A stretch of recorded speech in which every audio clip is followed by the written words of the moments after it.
Hello friends, my name is Shikha. Welcome to our YouTube channel Everything Learning. बच्चों, आपके लिए हम कुछ ऐसा स्टार्ट कर रहे हैं जो आपके इस वक्त के लिए बहुत ही ज़्यादा इम्पोर्टेंट है।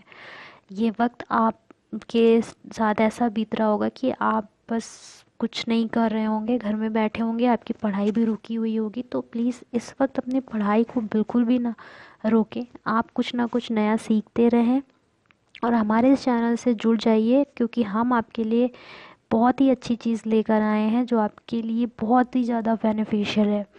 तो हम स्टार्ट कर रहे हैं एनसीईआरटी की सीरीज़। एनसीईआरटी की सीरीज़ में आपको यहाँ पे सारे सब्जेक्ट्स मिलेंगे जो एनसीईआरटी बुक का हम कंटेंट लेकर आएंगे और उसका सॉल्यूशन आपको देंगे। उसका सॉल्यूशन हम आपको एक्सप्लेन करेंगे। और क्लास 6 के बच्चों के लिए नहीं, हम क्लास 7th और 8th के बच्चों के लिए भी लेकर आएंगे और बाकी सारे सब्जेक्ट्स लेकर आएंगे, geography, history, polity and all. इसके अलावा हम आपको हमारे चैनल से जुड़े रहिए, हम आपको और भी ज़्यादा इम्पॉर्टेंट एंड बेनिफिशियल वीडियोस यहाँ पे देंगे, जिससे आपको कुछ ना कुछ रोज़ सीखने को ज़रूर मिलेगा। तो सबसे पहले हम ये आपको बता दें कि जो हमारी ये सीरीज़ है वो सिर्फ क्लास 6 के बच्चों के लिए नहीं है, ये सारे बच्चों के लिए है। जो भी यहाँ से पढ़ना चाहे वो आराम से पढ़ सकता है। क्योंकि उसको यहाँ से एक बेसिक नॉलेज मिलेगी। जितने भी बच्चे कॉम्पिटिटिव एग्ज़ाम की तैयारी कर रहे हैं वो यहाँ से समझ सकते हैं, पढ़ सकते हैं, अपने बेसिक को स्ट्रॉन्ग कर सकते हैं। तो सबसे पहले हम स्टार्ट करते हैं अपने पहले चैप्टर से, the earth in the solar system. और चैप्टर को स्टार्ट करने से पहले हम यहाँ पे देख लेते हैं कि हम क्या क्या यहाँ पे पढ़ेंगे, क्या क्या पढ़ने वाले हैं। तो सबसे पहले जो हमारा ये चैप्टर है, the earth in the solar system, and then हम नेक्स्ट चैप्टर पढ़ेंगे ग्लोब।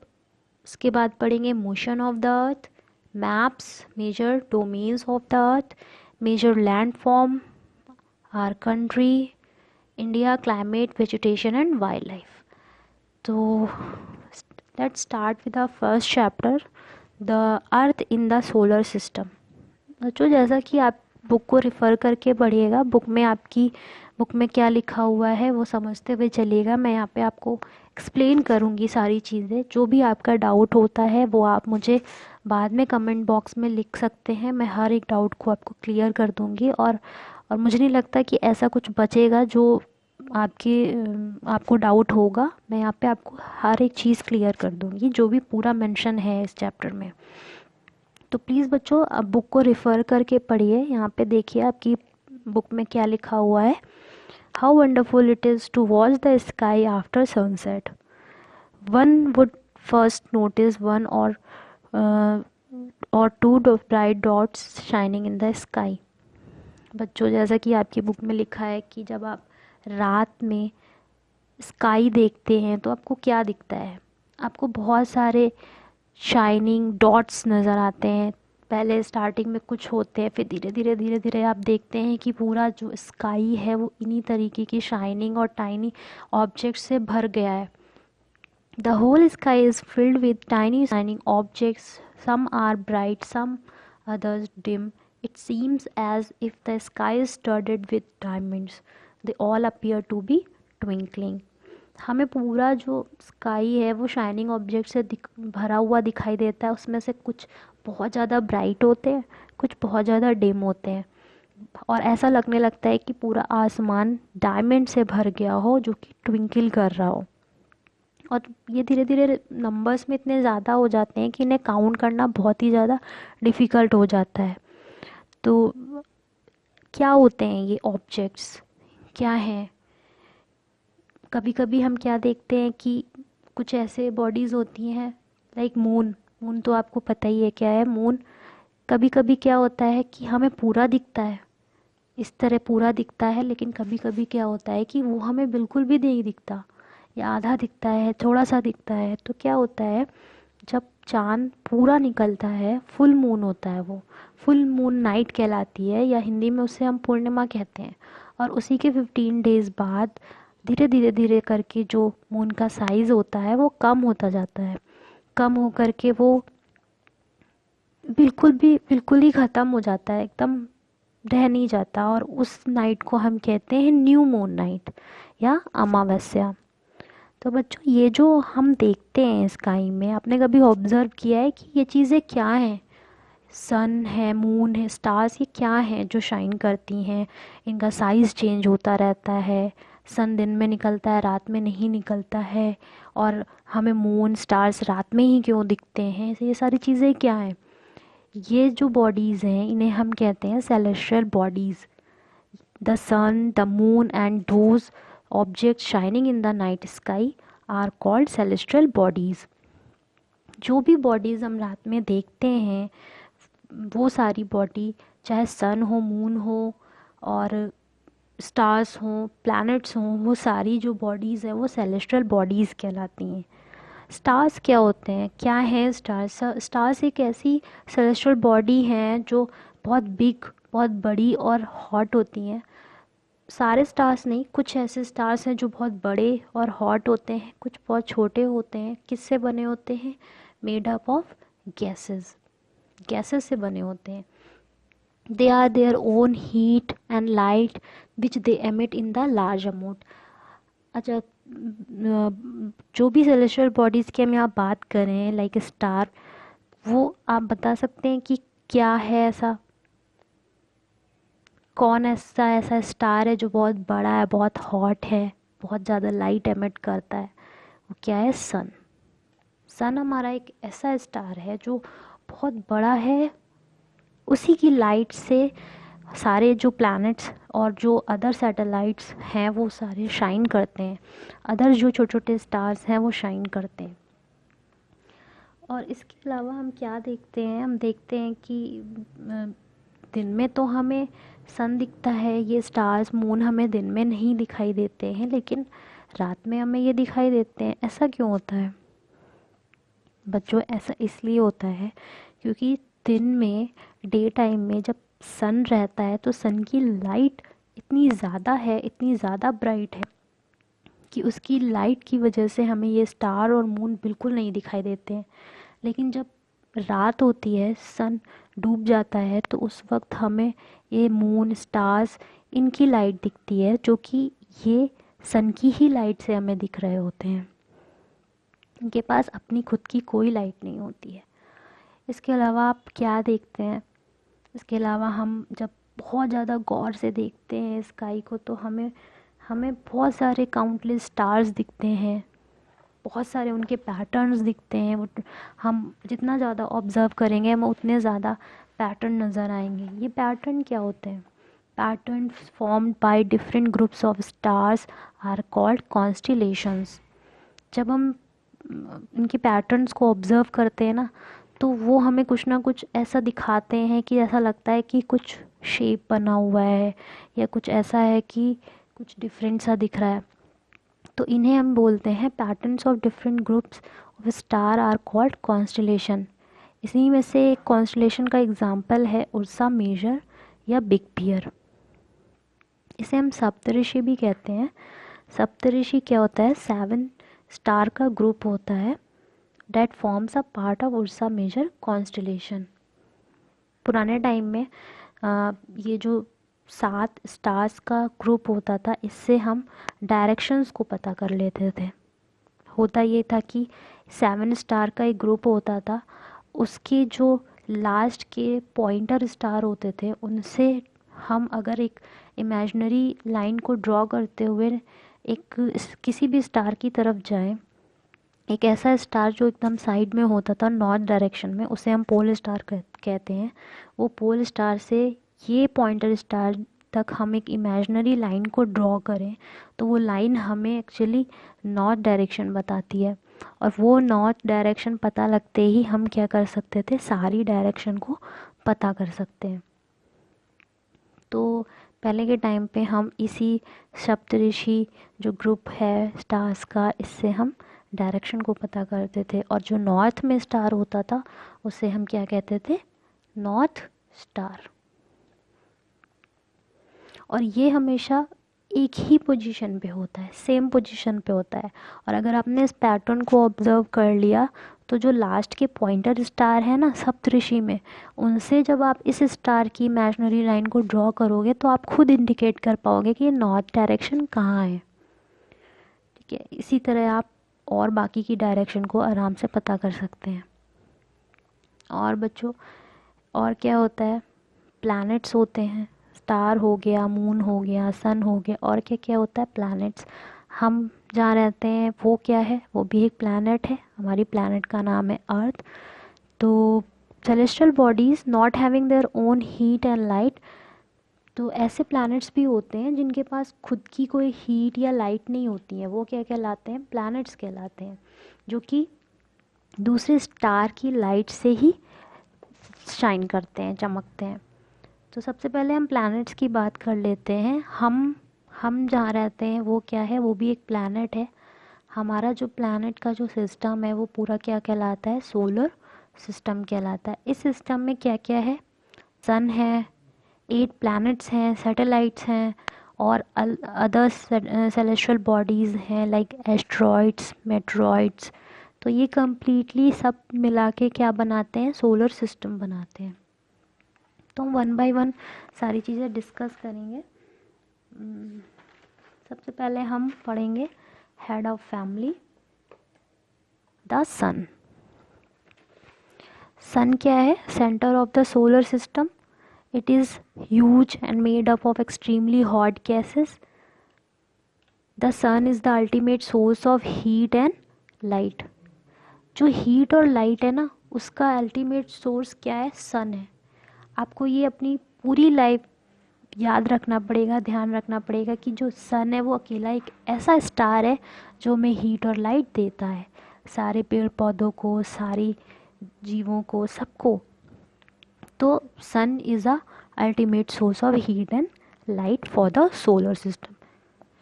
और आपको भी अभी मैंने दिखाया था कि जो सन है वो क्या है, ये देखिए, सन क्या है, हेड ऑफ फैमिली है। ये पूरी एक फैमिली की तरह है। यहाँ पे 8 प्लैनेट्स हैं जो सन की चारों ओर रिवॉल्व कर रहे हैं, उसी के चारों ओर चक्कर लगाते रहते हैं, और सन अपना आराम से बीच में रहता है।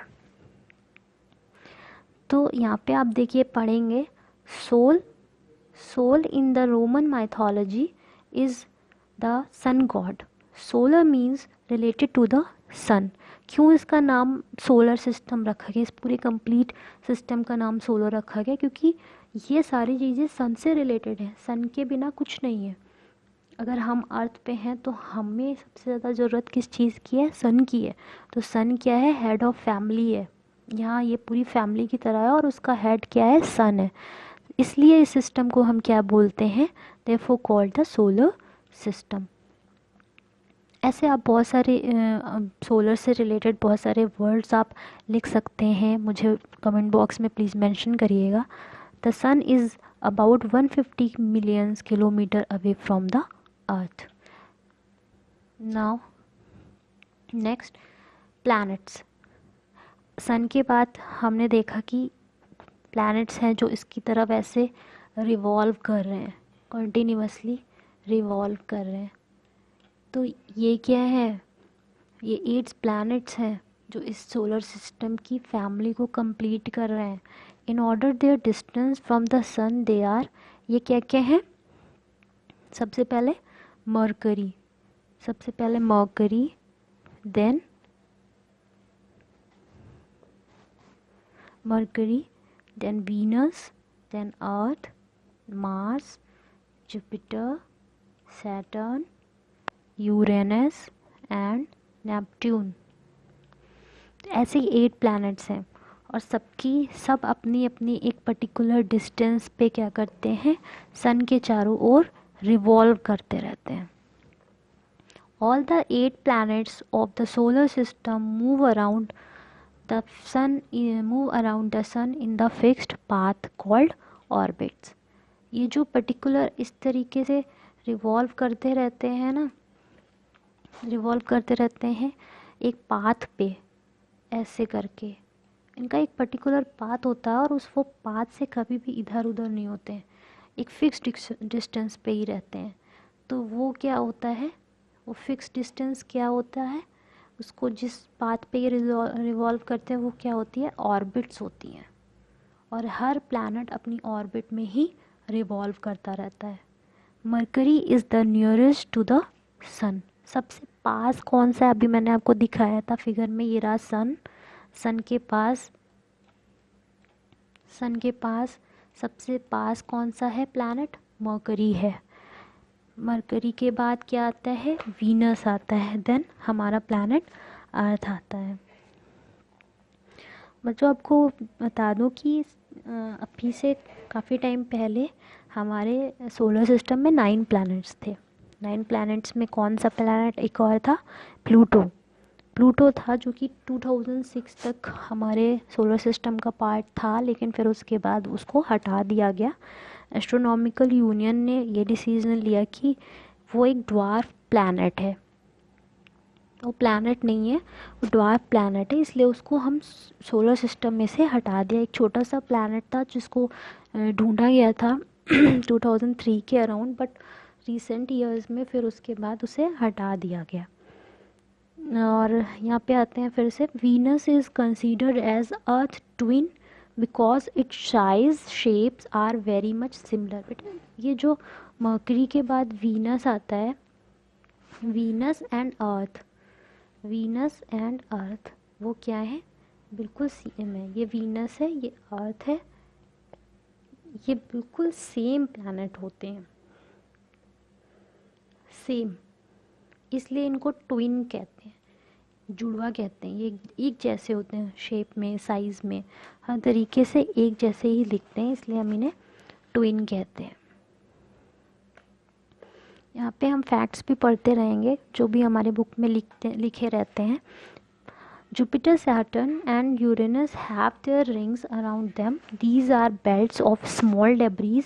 These rings may be seen from the Earth with the help of powerful telescope.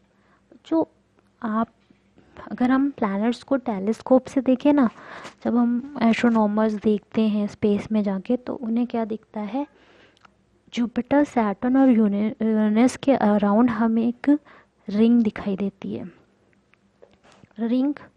वो रिंग इस तरीके से दिखती है, ये रही। जुपिटर, सैटर्न और यूरेनस के अराउंड हमें एक रिंग दिखाई देती है, जो कि किस चीज़ की बनी होती है, रॉक्स की, कुछ एक बेल टाइप की होती है जो छोटे छोटे रॉक्स की बनी होती है। दीज रिंग्स में बी सीन फ्रॉम अर्थ, जो कि अर्थ से एक पावरफुल टेलीस्कोप से देखा भी जा सकता है। नाउ अब हम बात करेंगे अपनी अर्थ के बारे में। अर्थ क्या है, third nearest planet to the sun, fifth largest planet. अच्छा, फिफ्थ लार्जेस्ट प्लैनेट अर्थ है, तो सबसे फर्स्ट नंबर पे लार्जेस्ट प्लैनेट कौन सा है, जुपिटर सबसे बड़ा प्लैनेट है इस पूरे सोलर सिस्टम का।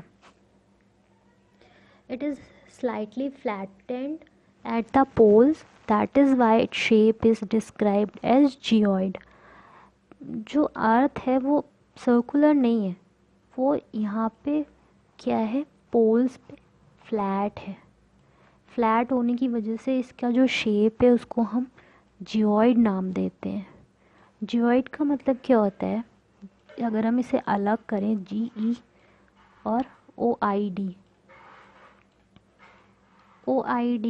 GE होता है अर्थ, GE को अर्थ बोलते हैं, और ऑइड को हम बोलते हैं फॉर्म ऑफ द अर्थ। ये होता है शेप, ऑइड होता है एक शेप। तो हम अर्थ का जो स्पेशल शेप है ना, उसी को ही हम उसका नाम दे देते हैं, अर्थ के ही नाम पे नाम दे देते हैं geoid. The earth is neither too hot nor too cold. Earth का जो टेम्परेचर है वो ना ही बहुत ज़्यादा गर्म है ना ही बहुत ज़्यादा ठंडा है, इसीलिए यहाँ पे क्या है, ह्यूमंस रह पाते हैं। It has water, air which are very essential for our survival. और from the outer space the earth appears blue because its 2/3 surface is covered by water. It is therefore called a blue planet. अच्छा, जो आपको ये तो पता ही होगा कि हमारी अर्थ को ब्लू प्लैनेट कहते हैं। क्यों कहते हैं? क्योंकि अर्थ का जो सबसे ज़्यादा हिस्सा, 2/3 हिस्सा वाटर से ही घिरा हुआ है। तो इस वजह से जब हम स्पेस से, या एस्ट्रोनॉमर्स जब स्पेस से देखते हैं ना, तो उनको ये प्लैनेट पूरा ब्लू दिखाई देता है। इस वजह से हमारी अर्थ को ब्लू प्लैनेट भी कहते हैं। यहाँ पे देखते हैं, humans have always been fascinated gazing at the night sky. Those who study the celestial bodies and their movement are called astronomers. जो ये देखिए, ये स्पेस में इस तरीके से जाते हैं एस्ट्रोनॉमर्स, इस तरीके से किसकी ड्रेस पहन के, ये होते हैं एस्ट्रोनॉमर्स। तो जब वो इसे देखते हैं, प्लैनेट्स को ऊपर से ऑब्ज़र्व करते हैं, तो उन्हें पता लगता है कि कौन सा प्लैनेट कैसा है, उसका मूवमेंट कैसा है। ठीक है, तो ये जो लोग स्टडी करते हैं सेलेस्टियल बॉडीज़ की, इन्हें एस्ट्रोनॉमर्स कहते हैं। तो उनमें से हमारे इंडियंस का सबसे पहला एस्ट्रोनॉमर कौन है? Aryabhata was a famous astronomer of ancient India. ये रहे Aryabhata. He said that the moon and the planet shine due to reflected sunlight. Aryabhata ने बताया कि जो मून है और जो अदर प्लैनेट्स हैं वो सन की लाइट से ही क्या करते हैं? शाइन करते हैं। Today astronomers all over the world are busy exploring the universe. और आज भी पूरे यूनिवर्स के इसी तरह से एस्ट्रोनॉमर क्या है, कुछ ना कुछ एक्सप्लोर करने के लिए बिज़ी हैं, कुछ ना कुछ नया ढूंढने के लिए रेडी हैं। Now the moon. अच्छा बच्चों, आप सोच रहे होंगे कि सोलर सिस्टम में मून तो कहीं था ही नहीं, मून कहाँ था? तो बच्चों, मून क्या है? मून एक सैटेलाइट है। सैटेलाइट एक नेचुरल सैटेलाइट है। हर प्लैनेट की के चारों ओर, खुद उसके चारों ओर रिवॉल्व करने वाले भी कुछ अदर प्लैनेट्स होते हैं, जिन्हें हम क्या कहते हैं? सैटेलाइट कहते हैं। तो हमारी अर्थ के चारों ओर चक्कर लगाने वाला जो सैटेलाइट है वो क्या है? मून है।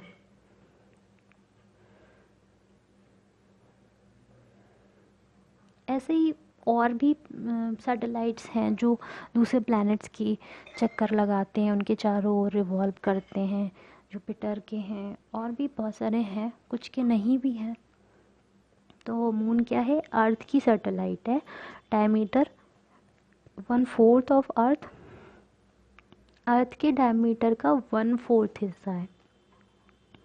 It is the nearest celestial body to earth. Earth के सबसे पास जो भी सेलेस्टियल बॉडी है वो मून है, क्योंकि मून अर्थ की सैटेलाइट है, अर्थ के चारों ओर घूम रही है। तो सबसे पास कौन होगी? मून होगी, जो कि कितने अर्थ से कितने किलोमीटर दूर है? 3,84,400 किलोमीटर्स अवे ओनली, जो सिर्फ इतनी ही किलोमीटर दूर है। आप समझ सकते हो कितनी दूर है। Time period of a revolution around the earth is 27 days. और मून का टाइम पीरियड क्या है? मतलब टाइम पीरियड होता है कि कितने टाइम में जो मून है वो अर्थ का एक राउंड पूरा कर लेता है, 27 डेज़ में। बच्चों, इसी तरीके से हर प्लैनेट का अपना टाइम पीरियड होता है। सारे प्लैनेट्स जितने दिनों में, जितने टाइम में एक राउंड कवर कर लेते हैं सन का, वो उनका टाइम पीरियड कहलाता है। इसी तरह मून भी जब एक राउंड पूरा कर लेता है तो उसका एक टाइम पीरियड कहलाता है, और वो टाइम पीरियड उसका होता है 27 डेज़ का। मीन्स 27 डेज़ में वो एक राउंड पूरा करता है। Only its one side is visible to us. जो मून है उसे हम आज से देखते हैं तो हमें उसका एक ही साइड दिखाई देता है। और क्या है? मून पे कोई फेवरेबल कंडीशन ऑफ लाइफ नहीं है। मतलब जो फेवरेबल कंडीशन ऑफ लाइफ है वो क्या है? वाटर, गैसेस, वो सारी चीज़ें वहाँ पे बिल्कुल नहीं है। It has mountains, plains and depressions on surface that cast shadows. Moon में क्या क्या है? माउंटेन्स हैं, प्लेन्स हैं, गड्ढे हैं उसके सरफेसेस पे, जिसकी वजह से हमें हमें शेडोज़ दिखाई देती हैं हम जब अपने अर्थ से देखते हैं तो। और बच्चों क्या क्या है और क्या क्या हमें दिखता है, और हमारे सोलर सिस्टम में क्या क्या है? एस्टेरॉइड्स होते हैं। एस्टेरॉइड्स क्या होती हैं? बहुत छोटी छोटी बॉडीज़ होती हैं जो सन के, प्लैनेट्स के अराउंड मूव कर रही होती हैं। ये अलग से होती हैं, इधर उधर मूव कर रही होती हैं, जो कि हमें ज़्यादातर मार्स और जुपिटर के बीच में दिखती हैं। मार्स और जुपिटर, ये जो बेल्ट टाइप की है, ये क्या कहलाती है? एस्टेरॉइड्स कहलाती हैं। Scientist are of the view that asteroids are the part of planet which exploded many years back. Scientist ने ये एस्टेरॉइड के बारे में ये बताया कि ये कुछ टाइम पहले, बहुत टाइम पहले, कुछ नहीं बहुत टाइम पहले, ये प्लैनेट्स के ही पार्ट हुआ करते थे, जो कि धीरे धीरे एक्सप्लोड करके अलग हो गए हैं इससे, और एक बेल्ट के फॉर्म में वहीं पर ही रिवॉल्व कर रहे हैं। बच्चों यहाँ पे एक ये रह गया था, ये पढ़ लेते हैं। Interesting fact, Neil Armstrong was the first man to step on the surface of the moon. जो नील आर्मस्ट्रॉन्ग है वो पहले ऐसे इंसान है जिन्होंने चंद्रमा पे, मून पे अपना पैर रखा था ऑन 20 जुलाई 1969। ऐसे ही बच्चों और भी एस्ट्रोनॉमर्स हैं जिन्होंने मून पे अपना पैर रखे हैं, तो आप ढूंढ के हमें बताइएगा। और पहले ऐसे इंडियन कौन हैं जिन्होंने लैंड किया था मून पे, उनका नाम कमेंट बॉक्स में मेंशन करिएगा। अब आते हैं हमारा लास्ट पार्ट, मेट्रॉइड्स। मेट्रॉइड्स भी हमारे सोलर सिस्टम का पार्ट हैं, जो कि क्या हैं? छोटे छोटे रॉक्स के पीसेस होते हैं जो सन की साइड की तरफ मूव करते हैं। Near meteoroids coming, these meteoroids coming near the earth tend to drop upon it and burn due to friction, causing a flash of light known as meteors। बच्चों ये meteors जो होते हैं, ये छोटे छोटे रॉक्स के हिस्से होते हैं। ये क्या करते हैं? अर्थ की तरफ आने की कोशिश करते हैं, अर्थ की तरफ गिरने की कोशिश करते हैं, और एयर फ्रिक्शन की वजह से ये क्या करने लगते हैं? हीट करके बर्न करने लगते हैं। और कभी कभी ये अर्थ पे ऐसे बिना आधे जले हुए या इस तरीके से फ्लैश के साथ गिर जाते हैं, और गिरने की वजह से अर्थ पे क्या करते हैं? हॉलो क्रिएट कर लेते हैं, गड्ढे बन जाते हैं।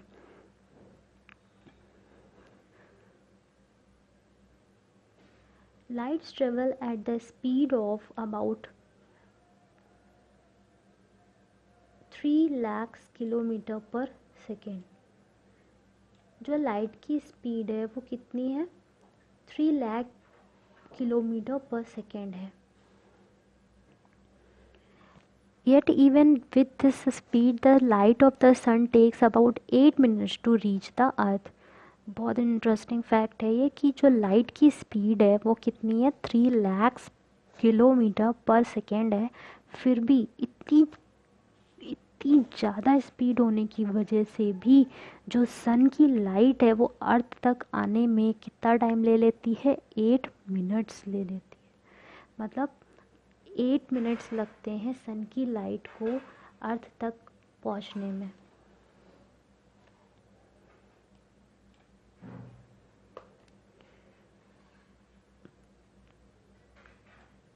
गैलेक्सी एंड यूनिवर्स ना बच्चों, ये थोड़ा सा आपको समझने में डिफ़िकल्ट होगा, तो मैं आपके लिए बहुत क्लियर कर दूं कि इस तरीके से कि ये अगर हम कहाँ रहते हैं? अर्थ पे रहते हैं। और हमारी अर्थ कहाँ है?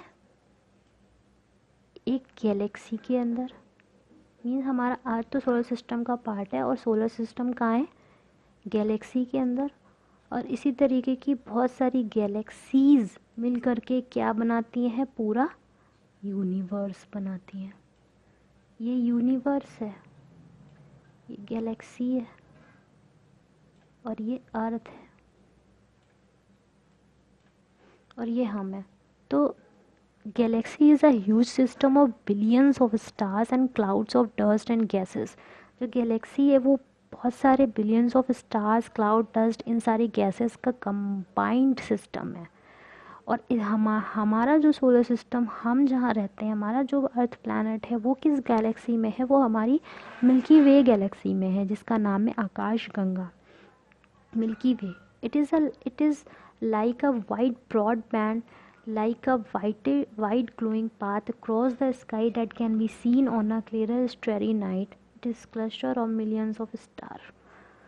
जो गैलेक्सी है उसमें हज़ारों लाखों मिलियंस ऑफ स्टार्स हैं, प्लैनेट्स हैं, बहुत सारी चीज़ें हैं, और ये कंबाइंड जो गैलेक्सी है वो क्या है? मिल्की वे गैलेक्सी। और मिलियंस ऑफ सच गैलेक्सी, इसी तरीके की मिलियंस गैलेक्सी मिल करके क्या बनाती हैं? एक यूनिवर्स बनाती हैं। और आप समझ ही नहीं पाएंगे कि हमारा जो यूनिवर्स है वो कितना बड़ा है। बच्चों, यहाँ पे ये हमारा सेशन ख़त्म होता है। ये आपकी बुक का मैंने हर एक चीज़, हर एक पार्ट, हर एक फैक्ट कवर कर लिया है। आई होप कि आपको बहुत अच्छे से क्लियर हो जाएगा। अगर कुछ भी आपको ऐसा लगता है कि समझ में नहीं आया है, कोई भी डाउट हो, तो प्लीज़ उसे कमेंट बॉक्स में ज़रूर मेंशन करें। और एक बार फिर से इस पूरे वीडियो को समझे। मैंने बहुत ही सिंपल लैंग्वेज में, बहुत सिंपल तरीके से आपके लिए ये वीडियो तैयार की है, ताकि आपको सब कुछ समझ में आ जाए। और ये हमारी पहली वीडियो है। हम इस तरीके की पूरी सीरीज़ तैयार करेंगे हर चैप्टर की। तो आप इसे प्लीज़ पढ़ते रहे, इसे कंटिन्यूटी में बने रहें। और हमारी फर्स्ट वीडियो है, प्लीज़ इसे लाइक करें, चैनल को सब्सक्राइब करें और वीडियो को शेयर करें। Thank you.